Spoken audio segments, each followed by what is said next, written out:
What we're going to be really doing today is covering off the customer charges and the invoicing side inside of Card and Cloud. So it's a pretty big topic. We've actually got 3 different webinars all around the charging and invoicing sides of the system. There's specific webinars coming up which are around the warehouse charging and the transport charging.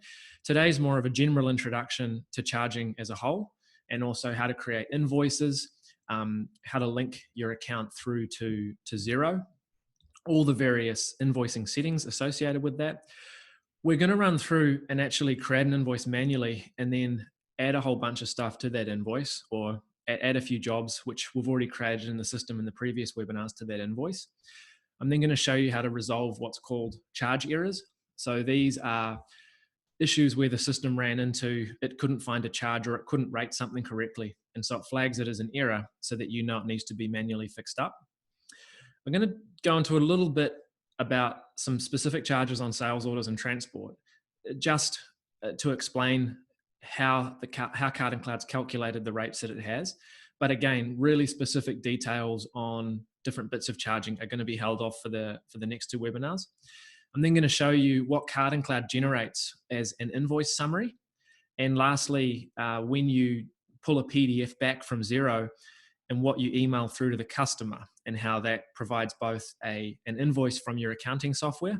If you use MYOB, it's the same process for MYOB, but also how they get that PDF and also the invoice summary from Card and Cloud, which gives them a breakdown of everything in the system.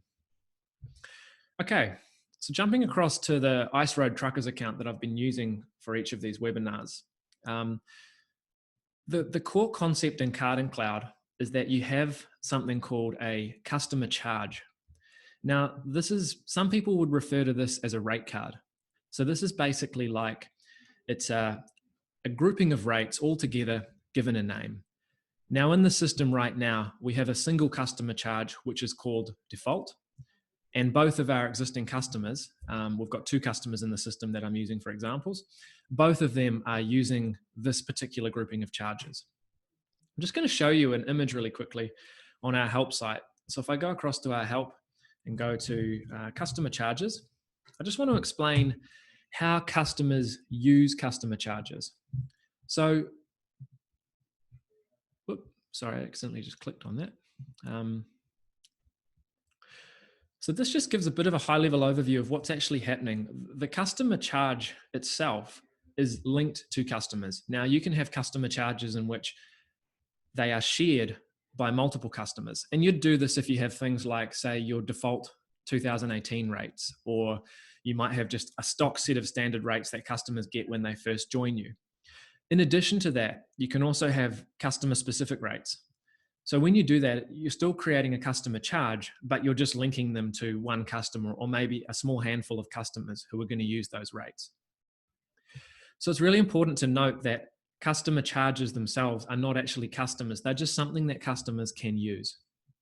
Okay, so going back into the customer charges, I'm just going to show you that this rate card here, this customer charge, if I click into it, it has a whole bunch of different settings. I've got what we call sort of just the standard rates. These are things like sale order per order fees, purchase order per order fees, general settings around how you charge consignments. For example, do you charge them when they've been delivered only, or do you charge them just as soon as they've been entered into the system? How you want to configure the system to charge storage, whether you charge daily or weekly storage. All of these kinds of options are configured from this first tab, which is called details. There's actually a whole bunch of tabs across the top here. So we've also got things like ad hoc charges. So these are charges that you can define yourself for things like for ad hoc tasks, such as relabeling something, or you might have a task for restacking boxes, or doing some other process that isn't sort of a standard part of Card and Cloud's charging, but something that you want to charge for. And you can apply those to sales orders, purchase orders, consignments, and also run sheets. You can add charges to a whole lot of different layers. Storage charges, pretty obvious that they're related to storage, like how you charge storage and how much you charge for storage. Handling charges, so this is your picking and packing charges. And then lastly, transport related charges, which we call in here rate cards. Before I go in and actually start to configure this customer charge, I'm just going to show you how customers themselves actually use customer charges.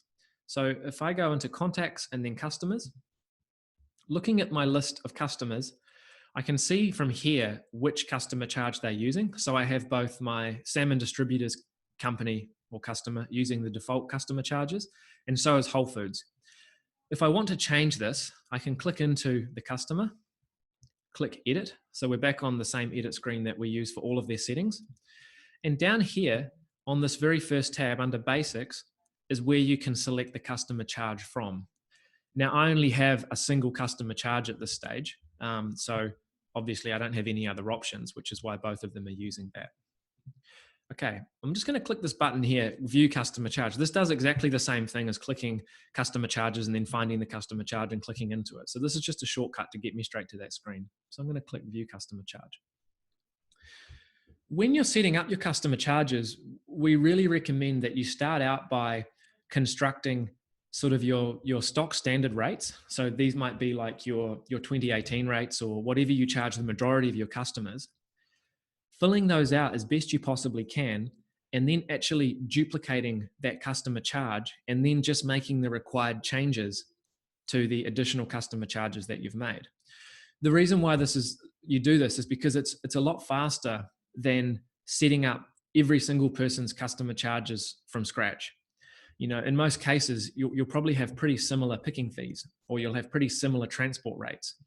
And so if you get most of these covered off in, say, your standard customer charge file, and then just go through and copy them, and then just, you know, make little tweaks to them where you need for specific clients, it's a much faster process to get your rates up and running.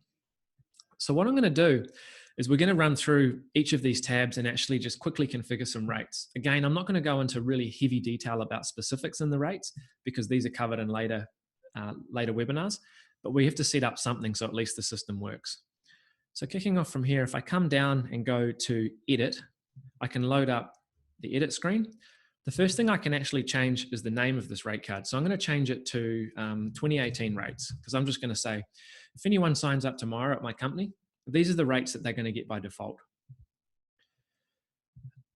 Just going to explain a few of these charges as I'm going through, but not in a whole lot of detail. If you need a lot of detail around these charges, on our knowledge base, there's a page. If you search for customer charges, it's called customer charges fields and descriptions, and you go into there, and this actually it gives you information around every single different option that we have in that basics tab and how all of these different charge methods work.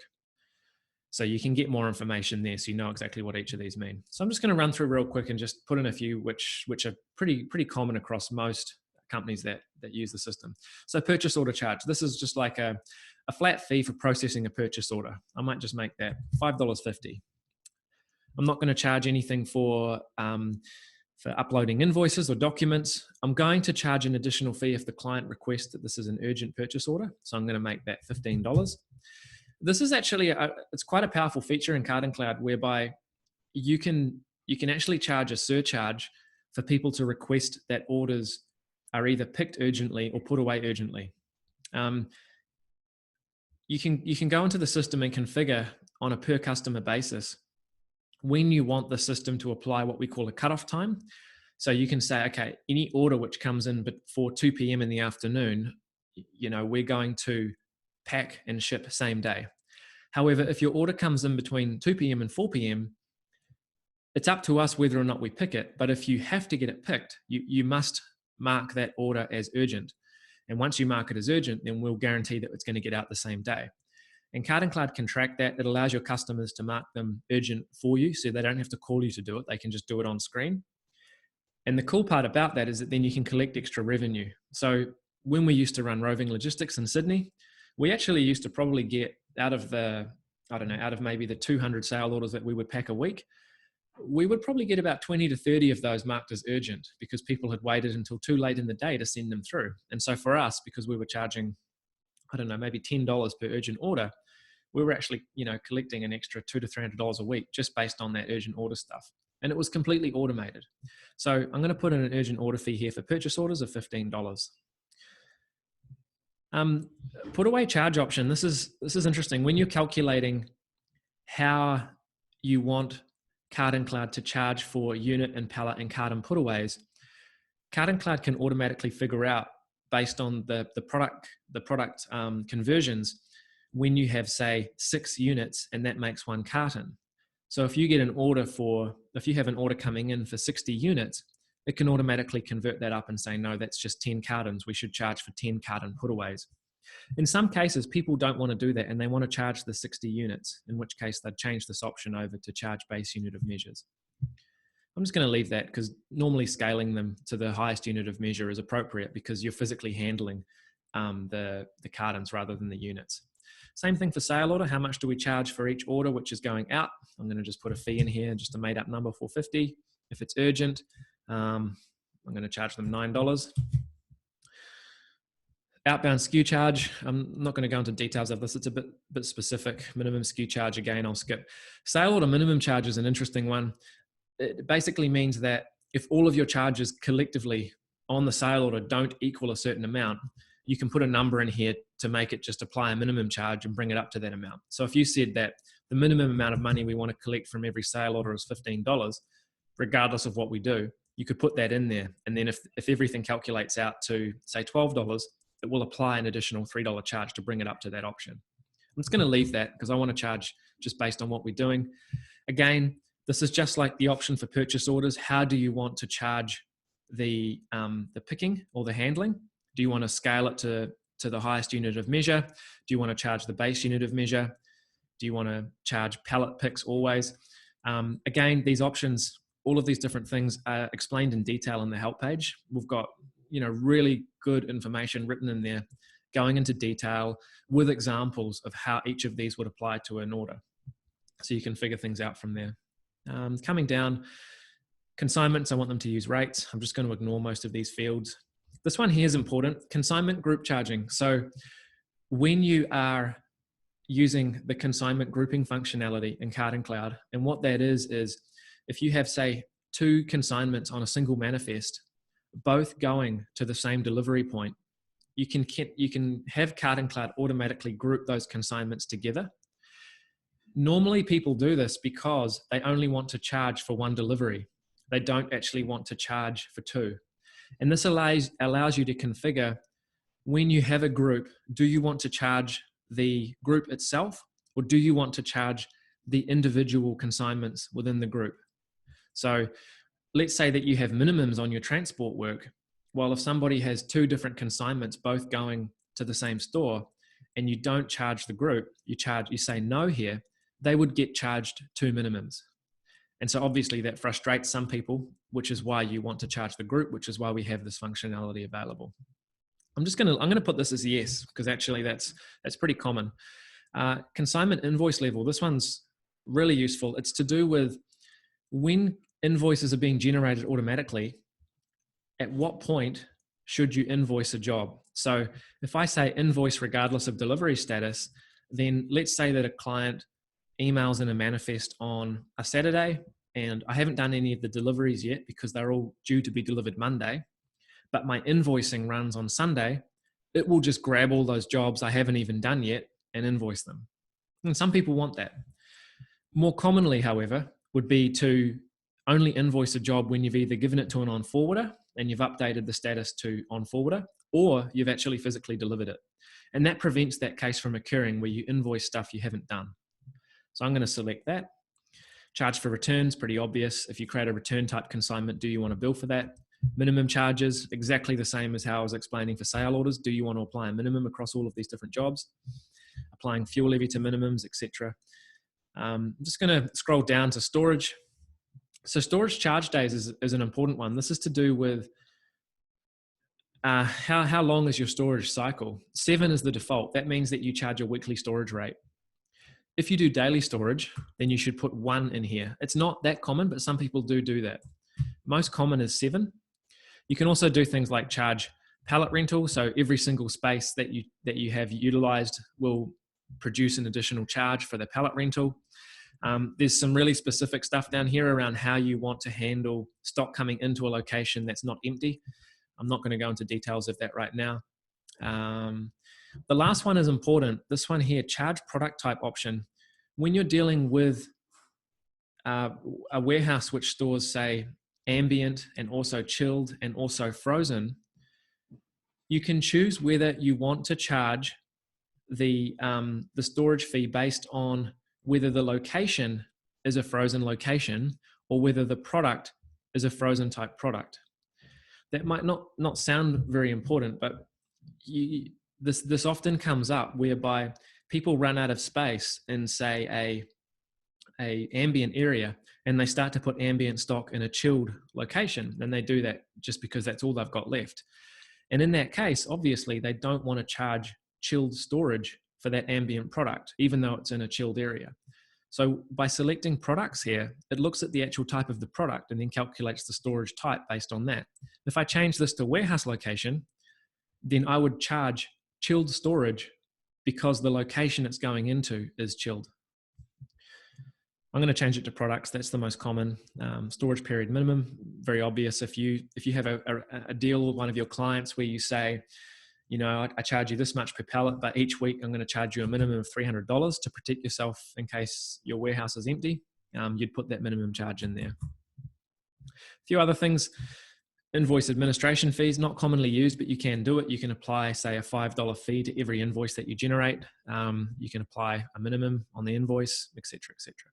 So I'm going to save this now as my 2018 rates. So these are my stock standard rates.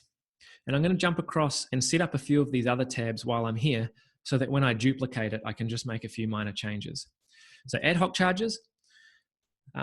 If you need to add additional ad hoc charges into the system, you don't do it from the customer charge card. You actually add it at another level. So if you come in here and you want to, say, add a completely new type of ad hoc charge, let's say that it's, I don't know, pallet cleaning, that's not listed as something I can do on a sales order or on a purchase order.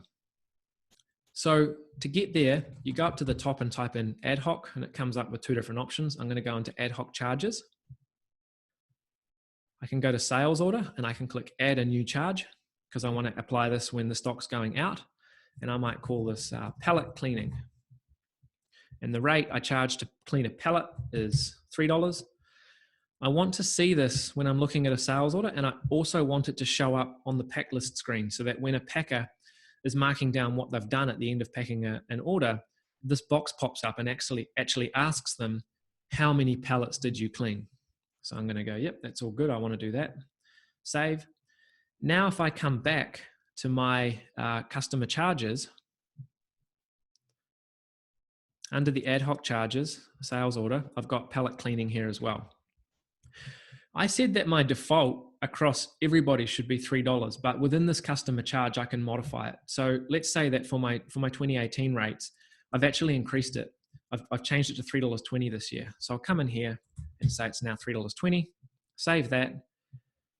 And now for this particular customer charge, I've overridden that rate with $3.20. I can see here that pallets wrap by default has no price, so I'm going to edit that, and I'm going to put in that for every pallet I wrap, I charge $2.50. Cool. I'm not going to go into any more of these. Actually, I'm just going to do one more with the container unload, because in the example I'm going to run you through shortly, we'll have an example of a container unload fee. So I'm just going to add some pricing in here and say that I charge $200 to unload a container. If I do a hand unload of a 20-foot container, I'm going to charge it out at, I don't know, 400, something a bit higher because it's more work. If I'm doing a hand unload of a 40-foot container, I might charge that out at 600. And 40-foot fork unload, I'll charge that out at $300. Okay, that's cool. Again, you've got the same for consignments and run sheets. Consignments, that's delivery jobs. Ad hoc charges are typically things like waiting time. Some people call that demurrage. You can have other things like a hand unload fee on consignments. And then when the driver's there and actually marking down the POD, he's got the option of recording these ad hoc charges against the job as well to say, yeah, I did a hand unload and I moved, 38 boxes. So that's how that works. Going into storage charges now, I'm just going to quickly create a few storage charges for this example. So click add storage charge. We've got a whole bunch of different ways that you can charge storage. I'm not going to go into detail. This information is on our help site. If you search for storage charge, I believe it's under storage charges. We've got a big section here all about different ways of calculating storage charges. That goes into a lot of detail and gives you examples of how these different options here work. So you can find out all that information there. For now, I'm just going to say that we use a per location. So if a client's taken up 48 different spots in the warehouse, we're just going to charge each of those spots. And for ambient or general product types, I'm going to charge out that location at, I don't know, $4. Save that. I'm going to add another one for chilled storage.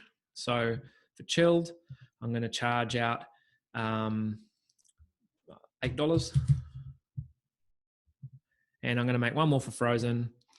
So I'll say for frozen storage. For this one, what I'm going to use here is actually what we call a sliding scale. I'm going to just explain these because they come into the system in a lot of different places. Sliding scales let you charge, they're like, some systems call them band rates. So I might say, I want to charge a certain rate for the first 100 pallets, and then I want to charge a lower rate for any pallet after that. The way to do that is, I'd say from 0 to 100, I want to charge out for frozen $11.50, say, per location. Add this one in, and then I might say from 101 to infinity. So for every pallet after that, I'm going to charge it out at $9.50. Now, this little option up here, if you're not familiar with this, it probably looks confusing. Non-cumulative and cumulative. Non-cumulative means that if I were to store 110 pallets in storage right now, it would jump straight to this band here, this band of 101 to infinity, and it would charge every single pallet at $9.50. If I chose cumulative storage, that's a complicated tongue twister word, then if I had 110 pallets, it would charge the first 100 at $11.50, and then it would charge the remaining 10 at $9.50. So you'll see this same structure, the sliding scale rates in transport charging and pick and pack charging and storage charging. So it works the same in every single place. You've also got a little option over here to say, let's say that for the first 100 pallets or anything up to 100, you always charge a flat rate of, I don't know, $400. You can put that in there. So then that would mean, okay, anything up to 100, we charge $400 flat rate. Anything over that, we're going to charge it on a per location basis of $9.50 each. So I'll load that in, change this back to per location, $11.50, and save that rate. Cool, so I've got my storage charges loaded in. Again, these are just my basics. These are my defaults for 2018. Handling charges. Now, these are storage, like charges for putting away stuff or picking stuff. So add a handling charge. For units, I want to charge an inbound charge if I'm putting them on the shelf of, let's say nothing. I don't want to charge anything if I'm putting stock away for units. What I do want to charge, however, is a picking fee of 35 cents. Again, if you want a sliding scale, you can put a sliding scale in here and it will do the same thing. You can charge the first number of units at a certain rate and then any units over and above that at a different rate. So I'm going to go, yep, 35 cents per unit for a unit pick. I'm going to add another one for a carton pick. So I'm going to say inbound, I don't charge anything. Outbound, if it's a carton, I'm actually going to charge the same rate. I don't think that there's much more work in doing a unit pick versus a carton pick. So I'm going to load that in there. Click save. And yep, that's good. I've got my units and my cartons. The last one is rate cards. So these are transport related rates. If I add a new rate card in here, now this one here is a little bit more, there's a few more layers going on with transport charging than what there is with warehouse charging. So bear with me a bit here because it's a little bit more to get your head around. What I'm constructing here is a rate card for certain rate zones that I go to.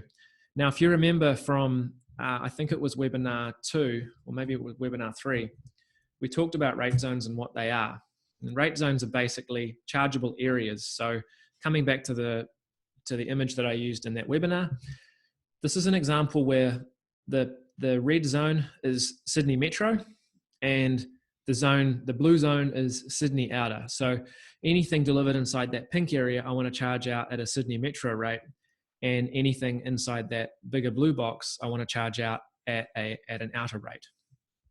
So coming back to my rate cards here, I'm going to make a rate card which I'm going to call Syd Metro. I'm going to select that this applies to the Syd Metro rate zone. If I was just creating, say, a single price across both Metro and Outer for some reason, like I had a client who got charged the same rate for going to any of those areas, I could literally just create a rate here called Sydney and select I want it to apply to both Sydney Metro and Sydney Outer. But I'm not going to do that. I'm just going to call this Sydney Metro, apply it to the Sydney Metro rate. Coming down here to where I actually construct the rates themselves.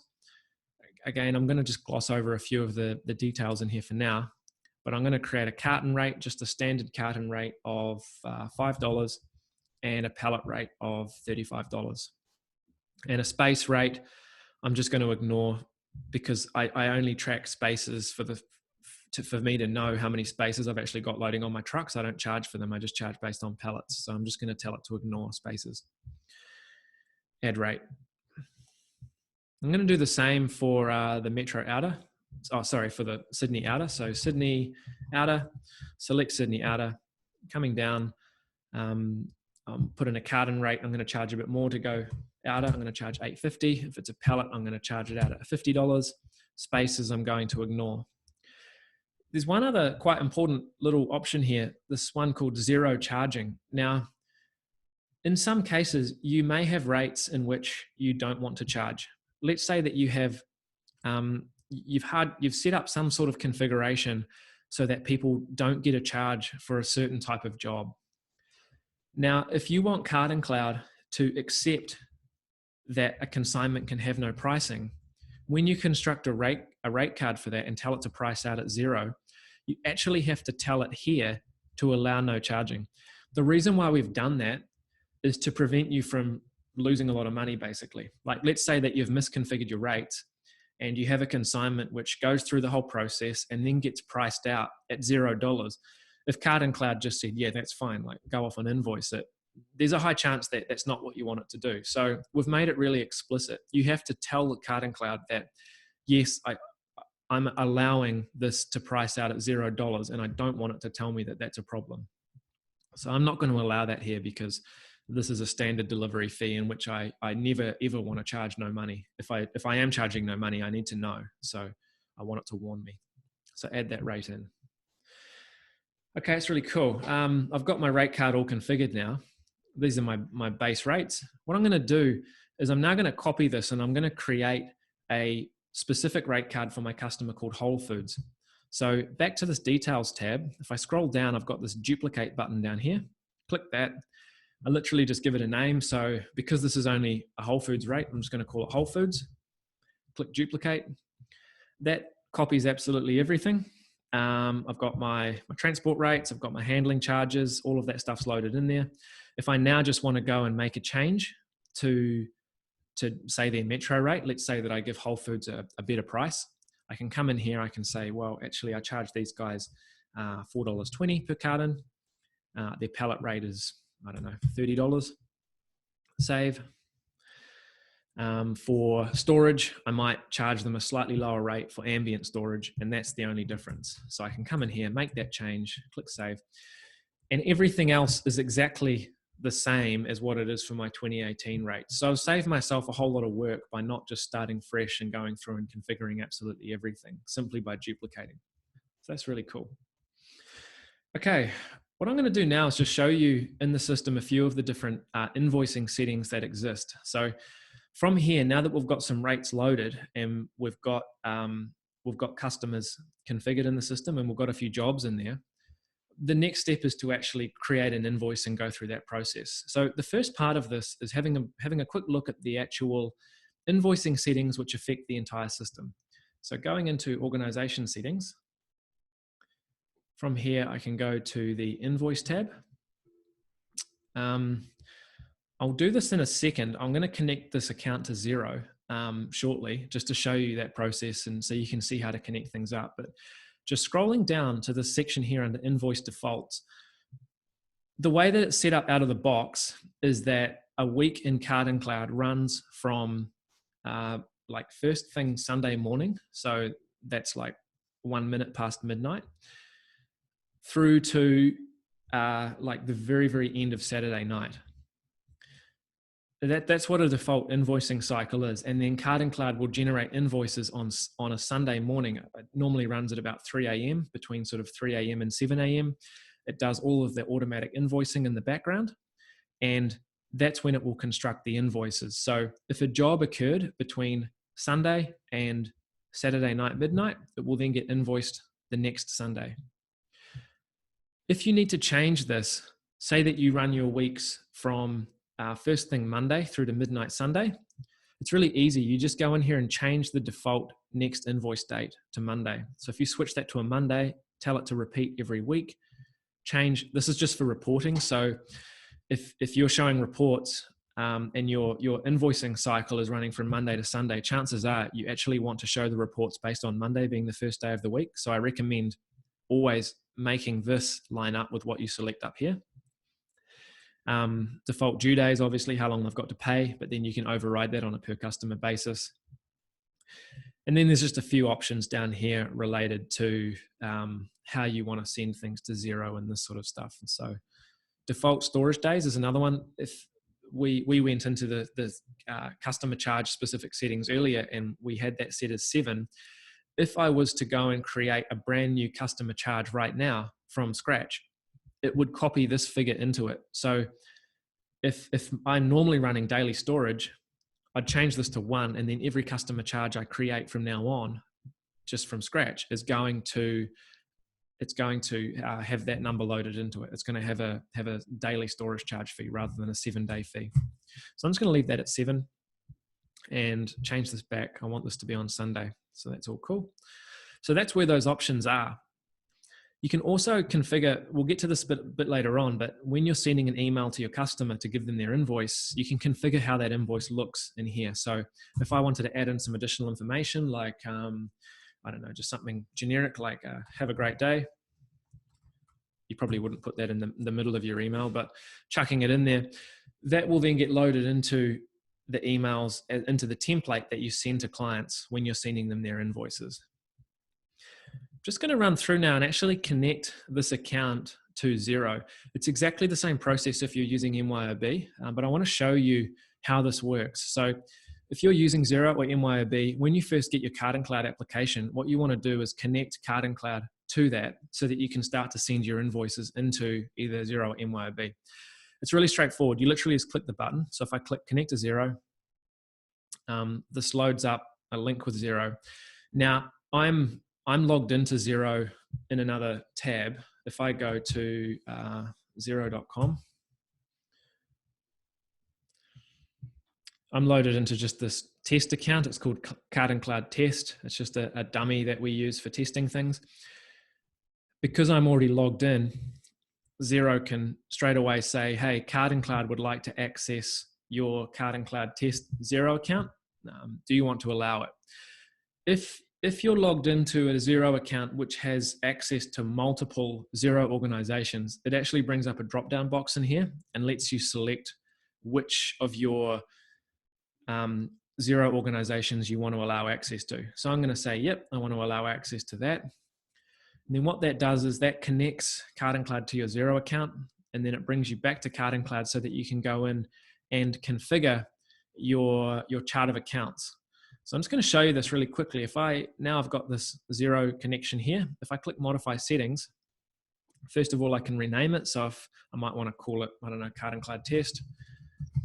And then I can link my different types of income generated in Card&Cloud to the different chart of accounts within Xero. So these names and numbers here are my chart of accounts in Xero. I've got an income type for I actually don't have a banking income type, so I'm just going to call that other revenue.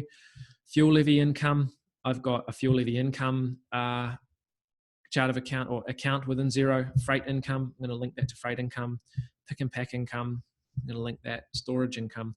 So by doing this, what I'm doing is that when I now create an invoice and send it to Xero, when it's got different parts of that invoice, such as this much for freight, this much for storage, this much for picking and packing, it's going to load it straight under those different account codes within Xero, so that rather than it all just going through into a big blob of other revenue, I can still use Xero's reporting tools to understand where I'm collecting revenue from. You know, how much am I actually making out of freight versus pick and pack and storage? So save that. And that just links all that together. The next step that we're going to do is go through and actually connect a customer to Xero. So if I go into my customers, I've done the link of the whole account, linking my Card and Cloud account to Xero, but now I need to tell each of these customers, such as Salmon Distributors and Whole Foods, who they are in Xero. So if I click into Salmon Distributors and click on Edit down here, under this Invoice tab, and then I can go to, there's a sub tabs here. One's called Accounting Connector. I go there, that brings up all the options to do with Xero. The first thing I want to do is tell it to use the Card and Cloud test. I want it to connect this customer to my Card and Cloud test account. Click Save. And it's a two-step process. I go back into the same screen, and now in here, I've got a whole lot of new options around how do I want this customer to link to Xero. So the first thing I need to do is tell it which contact it is within Xero, because Xero has their own list of contacts that you need to link up with your contacts in Card and Cloud. So I'm going to search for Salmon Distributors. I don't have a Salmon Distributors company in my Xero yet. I haven't created them. So it's really easy. You click this button, create a new contact in Xero. That constructs Salmon Distributors in Xero. So if I actually jump over to Xero now and search, I should be able to see that I've got a company. Yeah, maybe it hasn't searched it yet, but I should have a company in here called Salmon Distributors. Still not showing up. I'm not sure why it hasn't shown up in there yet. Maybe they've got a little bit of a delay between searching. But back on here, it's created that new contact in Xero. I can then specify as well, when I'm uploading invoices to Xero for this customer, do I want them to go in as draft? Do I want them to go in as approved? What do I want the due days to be? So I want them to be 7 days after the invoice, or do I want it to be the 20th of the following month, et cetera, et cetera? How do I want the reference to look when I upload it? So these things in here are different tags, where in Card and Cloud, we replace those tags inside the curly brackets with actual data out of the particular invoice that you're uploading. And then lastly, if for some reason I need to override the way in which this customer uses my chart of accounts, I can do that within here. So by default, they use whatever you've set up when you first connected your Xero. However, if I wanted, say, my Salmon Distributors freight income to go into a very particular account, like, I don't know, let's just say that I wanted to put that against just sales for some reason, I can do that in here and override it and click Save. So I'm not going to do that. I'm just going to leave it on default and click Save. So that's now linked that client with Xero. Obviously, that takes a little bit of time to do that. So what we've built is a tool. If you go into your customers, there's an option up here, more bulk link customers to Card and Cloud test. And this is really good if you've imported, say, I don't know, 50 to 100 or even a several thousand different companies into your Card and Cloud account, and you want to link them all up really quickly. This brings up a screen, and what happens here is it automatically searches when this page loads for a match within Xero. So if there was someone in Xero called Whole Foods, it would have linked this up already as a suggested customer to link to. I don't have a Whole Foods yet, so I'm just going to click Create a New Contact in Xero. That will generate that. I've got Whole Foods. Draft is fine. I want it to be 7 days after invoicing, and click Save. So that's a really speedy way to link everybody up once you know what you're doing. So again, if you're trying to look for that option, it shows up under More in the Customers section, bulk link customers to Card and Cloud, to Card and Cloud test. Your own Xero would show up here, depending on what you've called it. Cool, so I've got my two different companies, and I can tell which ones are connected because they've got this little Xero logo next to them showing that this customer has been linked to Xero. The next thing I'm going to do is create an invoice manually. So Card and Cloud generally generates these in the background for you, and it does this. Most people run this once a week, typically on either a Sunday morning or a Monday morning. But for the purposes of this demonstration, I'm going to generate an invoice manually. So I've gone into more invoices, and that brings up the invoices screen. Like most other things, the add button's up the top left. So click add invoice. I choose the customer that I want to create the invoice for. So I'm going to create one for Salmon Distributors. I want it to run from the beginning of this week to the end of this week. It's warning me that I'm creating an invoice which covers a period that hasn't even finished yet, which is good because it warns you, hey, are you sure that you want to be doing an invoice that's going to cover these dates? I am, because I'm running a demonstration. So I'm going to click create invoice. Now, when you are creating invoices manually, it's a little bit different to when they're being created automatically. When invoices are being created automatically, they will automatically pull in all of the sales orders, purchase orders, consignments, and storage periods that they can. And they'll do that in the background for you, so that when you come into work on, say, Monday and look at all the invoicing, it's already constructed all those invoices and calculated everything. When you're generating an invoice manually, each of those steps of adding things to that invoice is a manual step. So what I'm going to run through now is not something that you would normally do when you've got Card and Cloud sort of running at fully automated mode. This is just something that you need to do when you're first sort of getting your head around it and you're doing things manually. So I've got the different tabs here where I go to add different things to this invoice. The first thing I'm going to add is some sales orders. So if I go into sale orders and click add sale order, straight away it's brought up all the different sale orders which I haven't yet invoiced in the system. So I've got a sale order here which was invoice 0999. That has been dispatched. I've also got 0113, which is awaiting pick and pack. Now, because this order hasn't been packed yet, by default, Card and Cloud would not invoice that order. I can still force it to invoice it if I want it to, but generally you don't want to do that. Normally, because you might have ad hoc charges that you don't know yet, the system is set up to only invoice work that's actually been completed. So it's showing me by default, this is what I recommend adding to this invoice. And if this was running automatically, it would select only those that it's selected by default here. So it would only take those orders which are either packed or dispatched and add them to the invoice. It wouldn't take the orders which are sitting in awaiting pick and pack or rejected or any other status like that. So click add to selection. Often you can have a large numbers of sales orders up here, which is why we have this two-step add process. It's because you can use the search boxes up here. Say that I was looking for a particular invoice, like, I don't know, I was looking for invoice 0113. I can use this to narrow it down and then highlight it and click add. And then down the bottom, I can see everything that I'm about to actually add to my invoice. Just makes it a bit easier to manage when you've got really large lists. So I'll click add two sale orders to invoice. When I do that, the system actually tries to calculate the rates for those sale orders, and it has. So jobs in Card and Cloud normally aren't priced, or they don't have rates calculated until they are added to an invoice. And the reason for that is that typically the rates don't matter until you're actually trying to bill somebody for the work.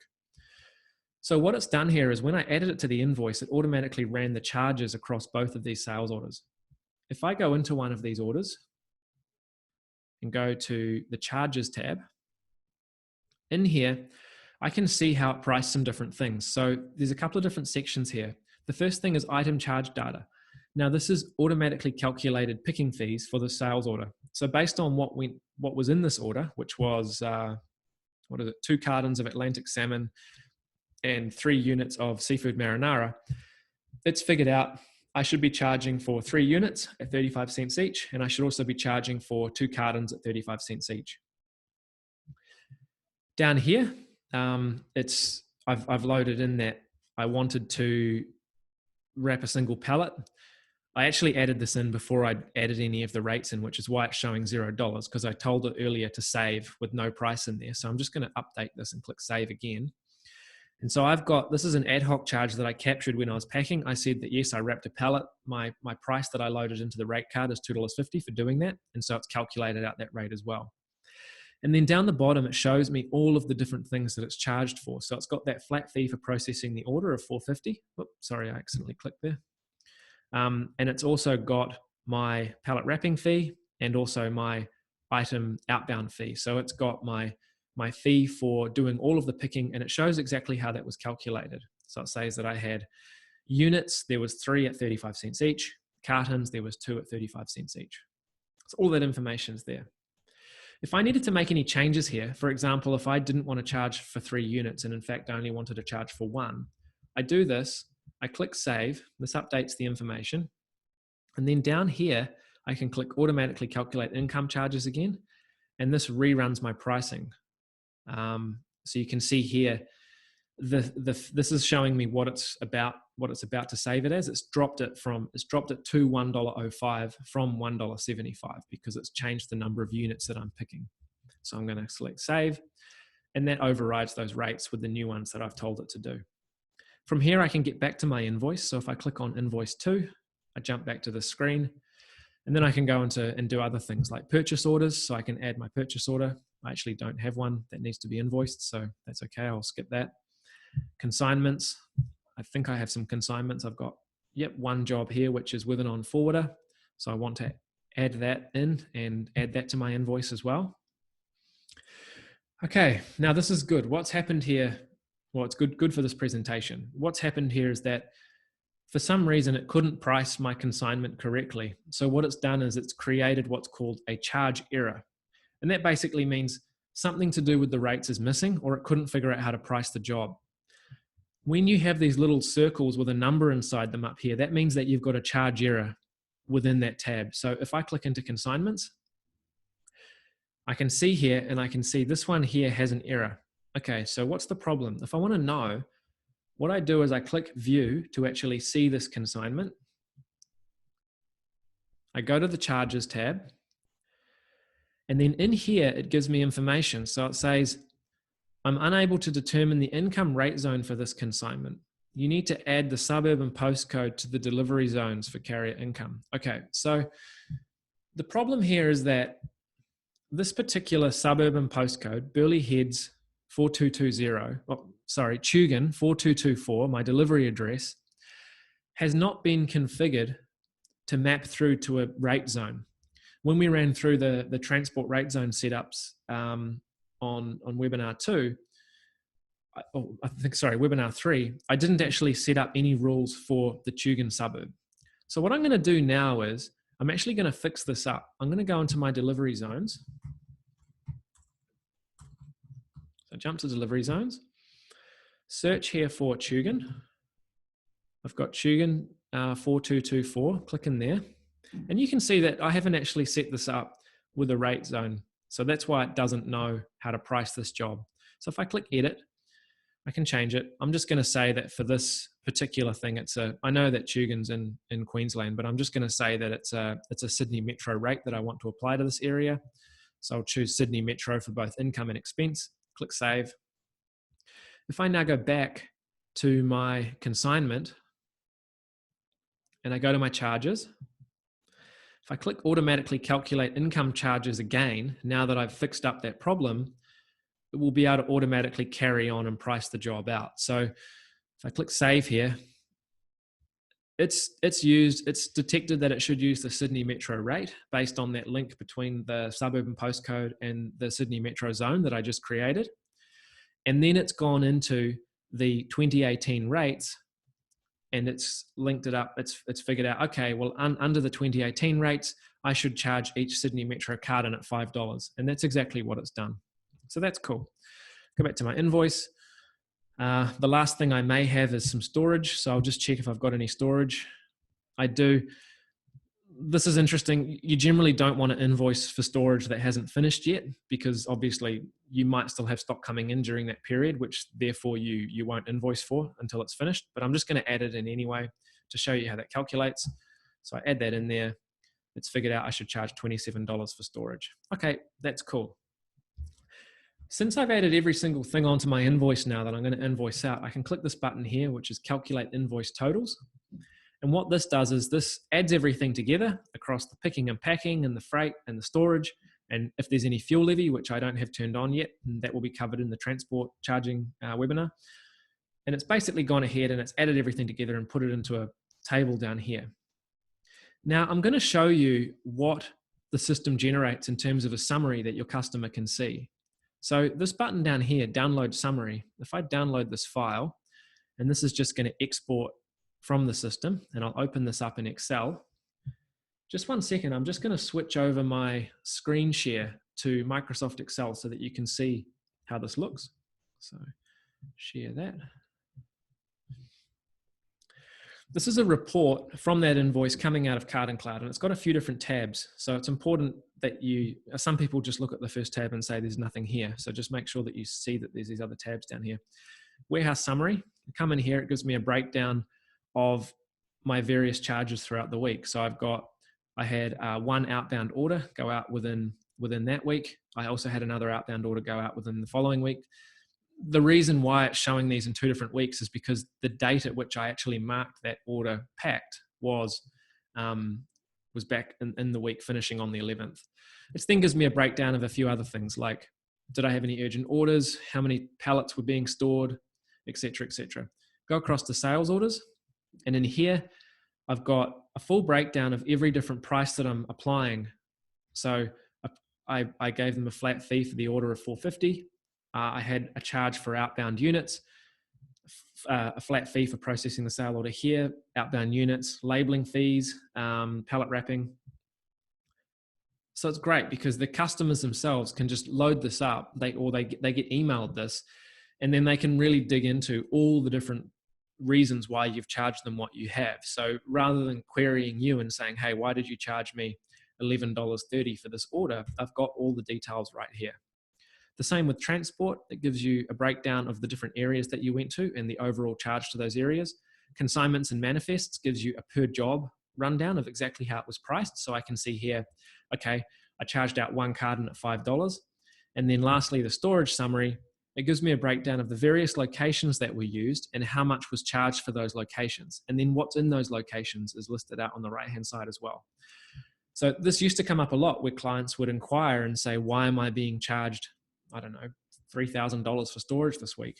Now with this, they get a full report, which gives them a detailed breakdown of every single location and how much they're being charged for that location.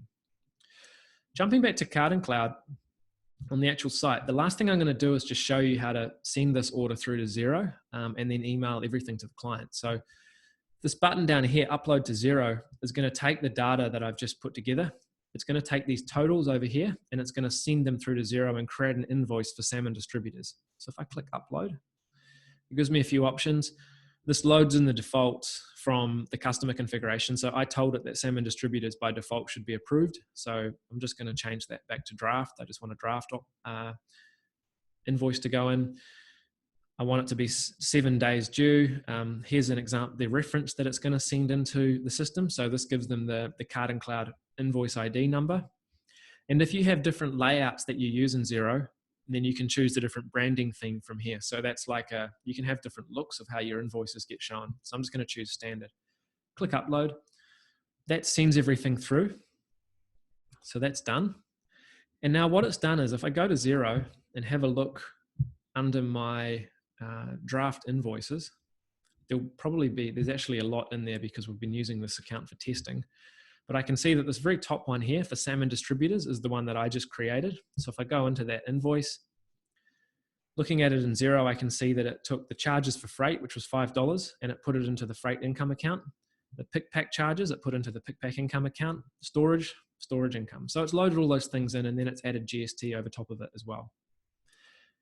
Back in Card & Cloud, what actually happened is once it imported it, or once it sort of sent it into Xero, it actually downloaded a copy of the invoice PDF file from Xero. So that's stored now in Card & Cloud.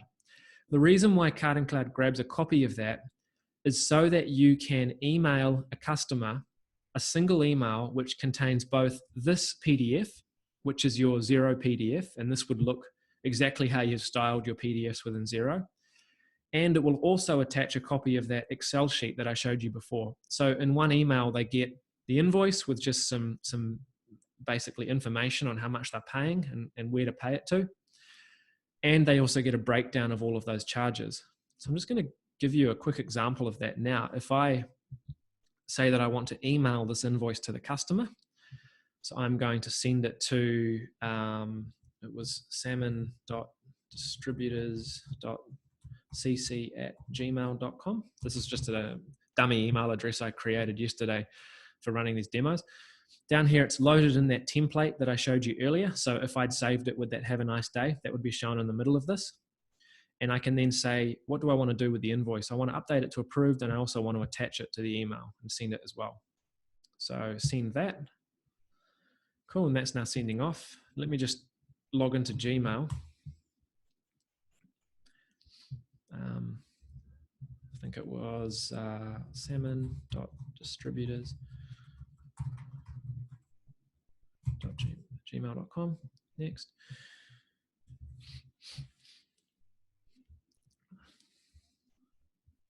So now I've now got that invoice which Ice Road Truckers has sent through. So it looks like this. It comes in with this, with the subject, "Your invoice from Ice Road Truckers is available." It's got all that content, the template that we filled out from the organization settings. It's got your email address in here so that if the client needs to get in contact with you, they can. And this is your account's email address, which you configure in the organization settings. And then it's got those two attachments. So it's attached that PDF file, which it pulled from Xero, and it's also attached that Excel spreadsheet. So basically the customer gets absolutely everything that they need in a single go. Once you are sort of up and running and you've run this and you're happy with the way that your invoices are calculating, your rates are coming through correctly each time, and you want to start automating this, you turn that on within the customer. So you go into your customer, say Salmon Distributors, click edit, go to the invoice settings, and then under here, you've got some options like, do you want to automatically upload invoices to Xero? Do you want to automatically email the invoice to the client with the PDF attached? One thing is that if an invoice is generated and it has any charge errors at all, it will stop at that point and it will not upload to Xero or email to the customer until you've manually fixed those charge errors, and then you can click the button to upload to Xero and email to the customer. So it always stops at that point. So basically, if you're ever, you've just created a new rate zone and you haven't loaded rates in for all your customers, and your invoicing runs for another week and all of them have problems calculating, then it will halt at that point and that invoice will not go through to Xero. So we'll put that in as a safeguard to prevent you from just sending out invoices which are incorrect and that need modification. Okay, well, that's the end of this webinar. We actually got the timing pretty good on this one. So I'm going to open it up now to Q&A.